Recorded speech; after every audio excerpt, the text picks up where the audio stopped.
Mapagpalang araw mga ka-Grace Farming. Ayan, yan na yung update natin, ano, na yung mga ating mga itlog na sinalang dito sa ginawa lang natin incubator ng styro. Yan, may isa lang na medyo mahina, no?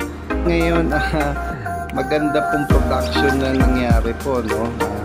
Yan po ay 7 ngayon lumabas at may mga parating pa na mamimisa, kaya nilagay ko muna sila dito sa karton. At the same time, may na-harvest ulit tayo na fertile na egg, kaya tatandaan ko na lang, no? So July 15 ngayon, kaya lalagyan natin ng 15 lahat sila. So para maghalo man sila doon sa incubator ay hindi ako malilito, ano?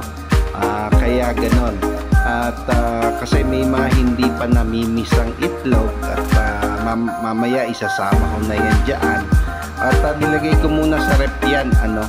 Paglagay ko sa rep, pina-air dry ko muna sila within 24 hours to pina-air dry sila. Tapos dadaling ko na sila doon sa incubator. Kaya ayun, napakasimple lamang, ano po. At siguradong kung may hilig kayo sa mga ganitong pag-aalaga, sigurado dadami yan, no? Kung kayo'y yung breed na yan ay Rhode Island Red, yung nag-iisang sisiyo na black ay Black Astrolop, no? Kaya ayun, parehas silang heritage chicken kung tawagin.